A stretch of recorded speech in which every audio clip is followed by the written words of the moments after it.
നല്ലവരായ നാട്ടുകാരെ, സഹോദരങ്ങളെ, സഹപ്രവർത്തകർ, ഒരു മാർച്ച് കൂടി ഈ പോലീസ് SP ഓഫീസിൻ്റെ മുമ്പിൽ അവസാനിച്ചിരിക്കുക. ഇതൊരു അവസാനമല്ല, ഇതൊരു തുടക്കമാണ്.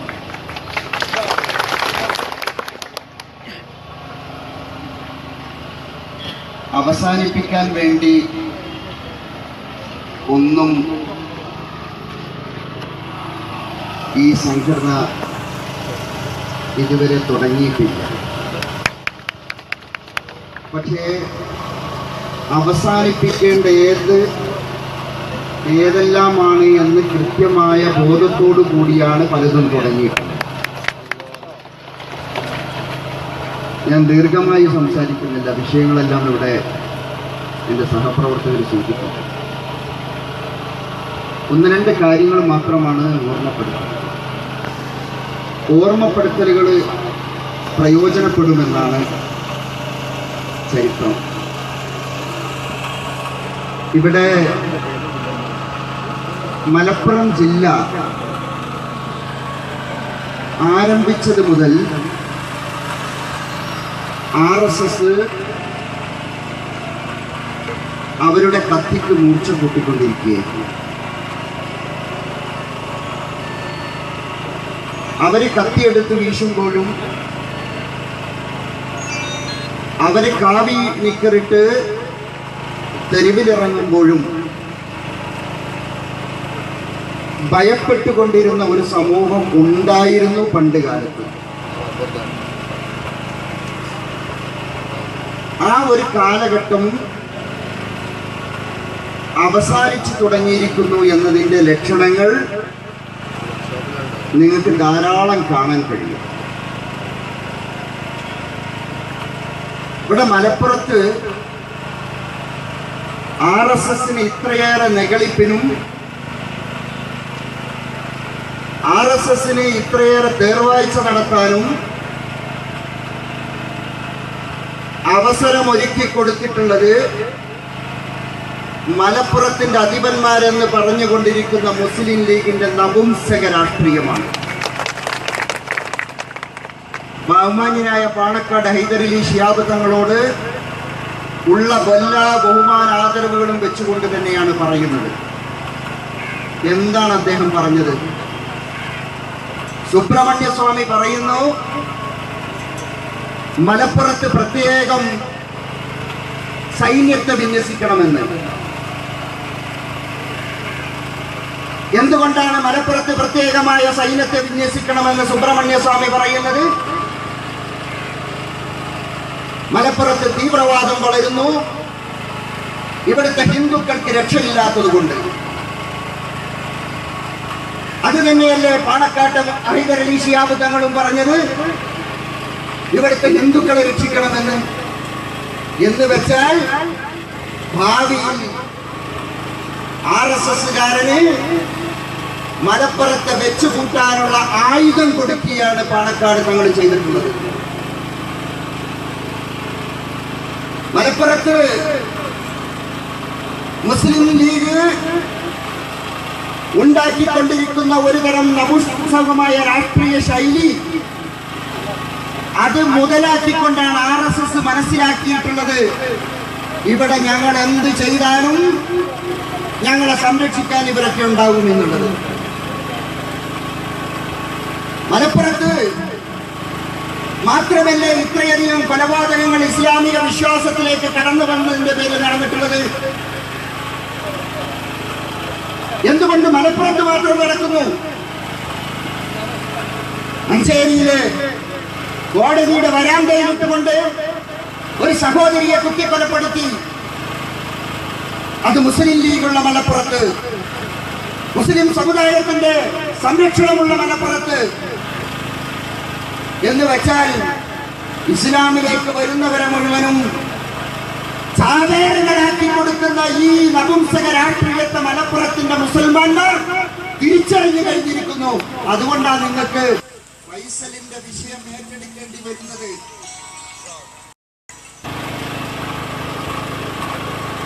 പക്ഷേ ഈ ഏറ്റെടുക്കുന്നത് കൂടി എന്തിനു വേണ്ടിയാ? യാസർ കേസിനേക്കാൾ ദയനീയമായ രീതിയിൽ RSSകാർ ശിക്ഷിക്കപ്പെടാതിരിക്കാൻ ഇതിന്റെ പിന്നിൽ ഇവരൊക്കെ പ്രവർത്തിച്ചുകൊണ്ടിരിക്കുന്നുണ്ട്. അവർക്ക് കച്ചവടമുള്ളൂ. ഇവിടെ KK മജീദ് സാഹിബ് പറഞ്ഞതിന് ഞാനൊരു തിരുത്തു വരുത്തുകയാണ്. CPM-കാരനായ ഷിബിൻ കൊല്ലപ്പെട്ടപ്പോ ആ ഷിബിന് നഷ്ടപരിഹാരം കൊടുക്കണമെന്ന് ആവശ്യപ്പെട്ടത് കമ്മ്യൂണിസ്റ്റ് മാർക്സിസ്റ്റ് പാർട്ടി അല്ല. സമാധാന യോഗത്തിൽ ആദ്യം ആവശ്യപ്പെടുന്നത് മുസ്ലിം ലീഗാണ്. അതേ പ്രദേശത്ത് ആ ഷിബിന്റെ കൊലക്കേസിൽ പ്രതിയായ അസ്ലം കൊല്ലപ്പെട്ടപ്പോ ഇന്ന് വരെ ഒരു ചായന്റെ പൈസ കൊടുക്കണമെന്ന് ലീഗ് ആവശ്യപ്പെട്ടിട്ടില്ല. മാറാട് ആദ്യത്തെ സംഭവത്തിൽ 5 പേര് കൊല്ലപ്പെട്ടു. ആ സംഭവത്തിൽ ഒരു നയാ പൈസ നഷ്ടപരിഹാരം കൊടുക്കാൻ മുസ്ലിം ലീഗ് പറഞ്ഞിട്ടില്ല. 8 പേർ കൊല്ലപ്പെട്ടപ്പോ കീഴ്വഴക്കങ്ങൾ ലംഘിച്ചുകൊണ്ട് മാറാട്ട് നഷ്ടപരിഹാരം കൊടുത്തു. മുസ്ലിം ലീഗ് ആവശ്യപ്പെട്ടത് മുസ്ലിം സമുദായത്തിൽ ആര് കൊല്ലപ്പെട്ടാലും എന്തിനേറെ സ്വന്തം പാർട്ടിയിൽ ഷുക്കൂർ കൊല്ലപ്പെട്ടിട്ട് പോലും ഒരു കേസിലെ പ്രതികളെ അറസ്റ്റ് ചെയ്യാൻ മൗനജാഥ പോലും നടത്താത്തവരായി മുസ്ലിം ലീഗുകാരി. മൗനജാഥ നടത്തിയിട്ടുണ്ടോ? ആ ഉമ്മ പോയി കണ്ണീരോടുകൂടി തിരുവനന്തപുരത്ത് പത്രസമ്മേളനം നടത്തിയത് ദൃശ്യമാധ്യമങ്ങളിൽ ലൈവായിട്ട് കൊടുത്തിട്ടുള്ളതാ. അങ്ങനെ അവസാനം ആ കുടുംബത്തിന്റെ അപേക്ഷ വെച്ചിട്ട് ആ CBI അന്വേഷണം നടക്കുന്നത്. ഞാൻ പറഞ്ഞു വരുന്നത് ലീഗിനോട് പ്രത്യേകമായ വിരോധമുള്ളത് കൊണ്ടല്ല, രാഷ്ട്രീയപരമല്ല വിഷയം. മറിച്ച് ഈ സമുദായത്തെ ഇങ്ങനെ ഐസ് കെട്ട വെച്ച് തണുപ്പിക്കാൻ ലീഗ് അധികകാലം ശ്രമിക്കരുതെന്നാണ് ഞാൻ പറയുന്നത്. CPM ഇരട്ടമുഖം കാണിക്കുന്നതിന്റെ ഉദാഹരണങ്ങൾ ഇവിടെ പറഞ്ഞു, ഞാൻ ആവർത്തിക്കുന്നില്ല.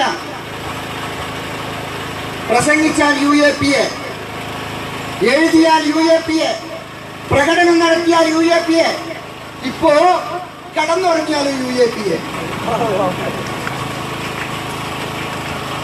കോഴിക്കോട്ട് രജീഷ് എന്ന് പറഞ്ഞ ചെറുപ്പക്കാരന്റെ മുകളിൽ UAPA ഇടാൻ നോക്കുന്നത് എന്തിന്റെ പേരിലാണെന്നറിയോ? മാവോവാദം ആരോപിച്ച് 2 ആളുകളെ നിലമ്പൂര് വെടിവെച്ച് കൊന്നപ്പോ ആ വെടിവെപ്പിനെ കുറിച്ച് ദേശീയ തലത്തിൽ ഒരു അന്വേഷണ കമ്മീഷൻ, മനുഷ്യാവകാശ പ്രവർത്തകരുടെ ഒരു അന്വേഷണ കമ്മീഷൻ കോഴിക്കോട്ട് വന്നു ചേരും. അവർക്ക് നളന്ദ ഹോട്ടലിൽ ഒരു റൂം വേണം എന്ന് പറഞ്ഞപ്പോ ഈ സാധു അവിടെ പോയിട്ട് റൂം എടുത്തു. ഇവര് രാത്രി വൈകിയാണ് വരുമെന്ന് കരുതിയത്. പക്ഷെ ഇവര് നേരം കൊടുക്കുമ്പോഴാണ് വന്നത്. അന്ന് രാത്രി ഇയാൾ നളന്ദ ഹോട്ടലിൽ കടന്നുറങ്ങി. അതുകൊണ്ട് അയാളുടെ പേരിൽ UAPA. ഇന്നലെ ആ സുഹൃത്തിനെ വിളിച്ചു പറയുകയാണ്, ഇതാണ് എന്റെ പേരിൽ UAPA ഇടാനുള്ള കാരണം. ആരാണ് ഇടുന്നത്? കേരളത്തില് കരിനിയമങ്ങൾക്കെതിരെ ജാഥ നടത്തിയ, കരിനിയമങ്ങൾക്കെതിരെ പ്രക്ഷോഭം നടത്തിയ ഇടതുപക്ഷ ജനാധിപത്യ മുന്നണി കേരളത്തിൽ അധികാരത്തിലിരിക്കുമ്പോ എന്നിട്ടും പറയുന്നു ഞങ്ങൾ ദളിതുകളുടെ കൂടെയാണ്, ന്യൂനപക്ഷങ്ങളുടെ കൂടെയാണ്.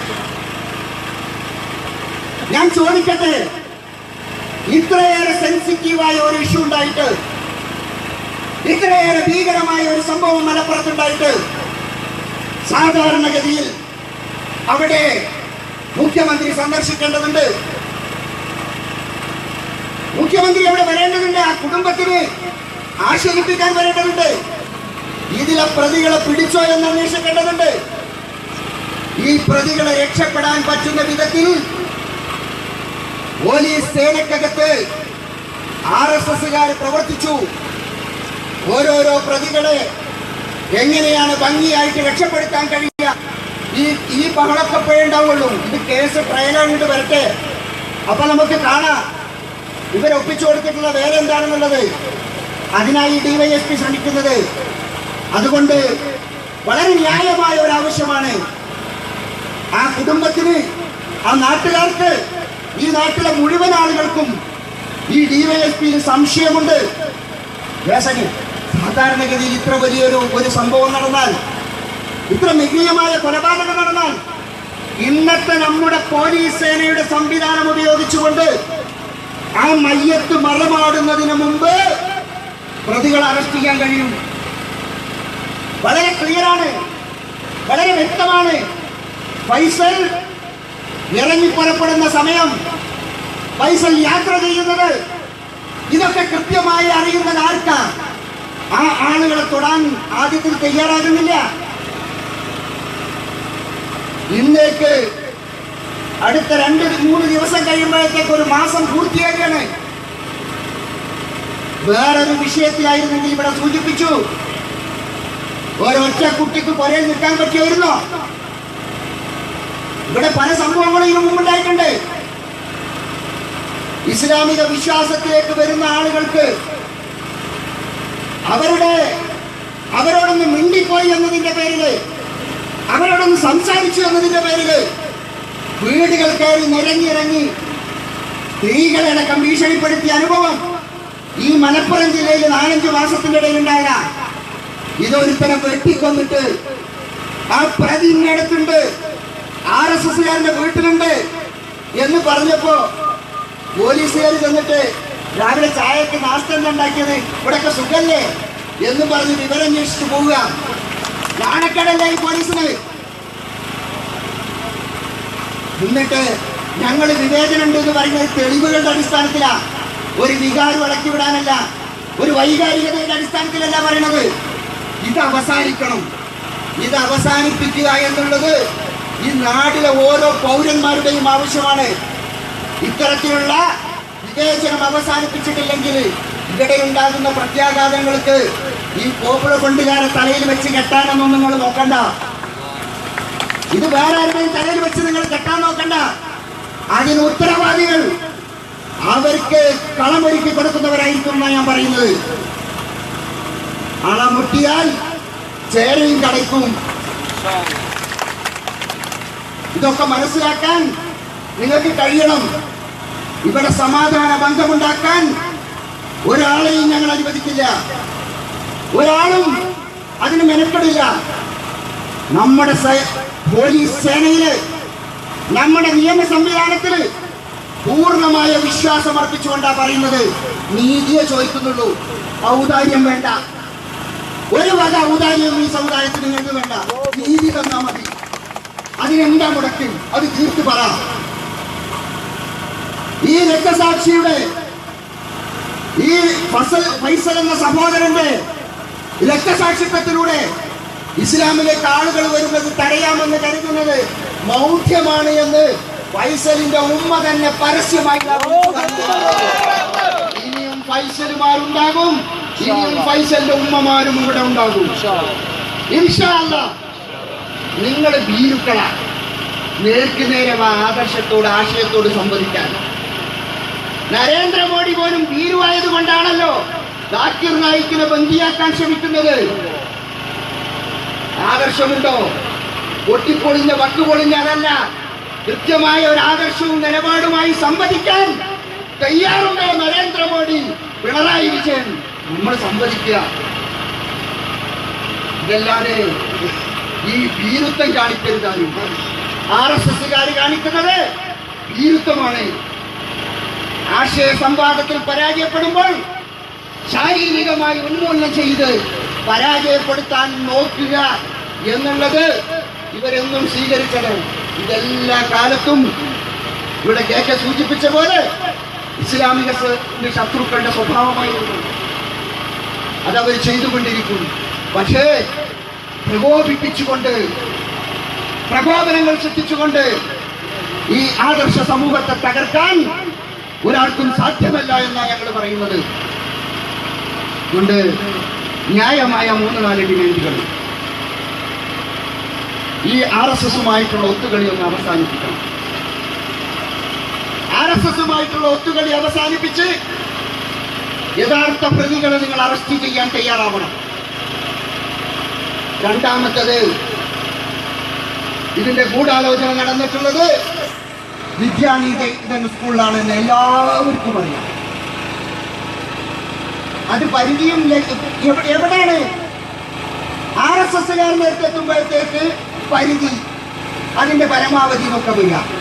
വേറൊരു സമൂഹത്തിൻ്റെ സമുദായത്തിൻ്റെ അടുത്തെത്തുമ്പോൾ അതൊന്നും ഉണ്ടാവുന്നില്ല. ഇത് മനസ്സിലാകുന്നില്ല. അതുകൊണ്ട് ഞങ്ങളൊരു സമയം തരികയാണ്. പോലീസ് വിദ്യാനികേതൻ സ്കൂൾ അടച്ചു പൂട്ടുന്നില്ലെങ്കിൽ മലപ്പുറത്തെ ജനതയെ കൊണ്ട് നിങ്ങൾ അത് അടച്ചു പൂട്ടിക്കാനുള്ള അവസരം, അതിനുള്ളൊരു അവസരം സൃഷ്ടിക്കരുത്. അത് ഒരു താക്കീതല്ല, ഒരു ഉണർത്തല, ഒരു ഉണർത്തൽ മാത്രമാണ്. ഗവൺമെന്റ് ഉണർന്നു പ്രവർത്തിക്കണം. ഗവൺമെന്റ് ഉണർന്നു പ്രവർത്തിക്കണം. നിരാലംബമായ കുടുംബത്തിന് വലിയ ബാധ്യതകളുണ്ട്. ആ കുടുംബത്തിന്റെ അത്താണിയാണ് നഷ്ടപ്പെട്ടിട്ടുള്ളത്. അതുകൊണ്ട് 25 ലക്ഷം രൂപ നഷ്ടപരിഹാരം നൽകാൻ ഗവൺമെന്റ് തയ്യാറാവണം. ന്യായമായ ഈ ആവശ്യങ്ങളെ ഈ സമരമുഖത്തുള്ളവർ വെച്ചിട്ടുള്ളൂ. ഇത് അംഗീകരിച്ചുകൊണ്ട് ഒരു നിലപാട് സ്വീകരിച്ച് ഈ നാട്ടിൽ സമാധാനമുണ്ടാക്കാൻ ഇവിടുത്തെ പോലീസ് സേന മുൻകൈയെടുക്കണം, ഗവൺമെന്റ് മുൻകൈയെടുക്കണം. രാഷ്ട്രീയ താല്പര്യങ്ങൾക്ക് വേണ്ടി സംഘപരിവാര ശക്തികളോട് ഒത്തുതീർപ്പുണ്ടാക്കിക്കൊണ്ടിരിക്കുന്ന ഇവിടുത്തെ പരമ്പരാഗത രാഷ്ട്രീയ പ്രസ്ഥാനങ്ങളൊക്കെ എന്ത് പറഞ്ഞാലും അവരുടെ കൂടെ സത്യമറിയുന്ന ജനങ്ങൾ നിൽക്കില്ല എന്ന് നിങ്ങൾ മനസ്സിലാക്കണം. ഇത് നമ്മളിവിടെ ഇന്ന് തൽക്കാലം പിരിഞ്ഞു പോവുകയാണ്. ഈ സമരമുഖം നീതി ലഭ്യമാകുന്നത് വരെ ഫൈസലിന്റെ ഘാതകരെ അർഹമായ ശിക്ഷ വാങ്ങിക്കൊടുക്കുന്നത് വരെ ഈ മുന്നേറ്റം അതിനോടൊപ്പം ഉണ്ടാകുമെന്ന് മാത്രം ഓർമ്മപ്പെടുത്തിക്കൊണ്ട് ഇവിടെ എത്തിയിട്ടുള്ള സമരഭടന്മാർക്ക് 1000 അഭിവാദ്യങ്ങൾ അർപ്പിച്ചുകൊണ്ട് നിർത്തുന്നു. ജയ് ഹിന്ദ്, ജയ് സോഷ്യൽ ഡെമോക്രസി.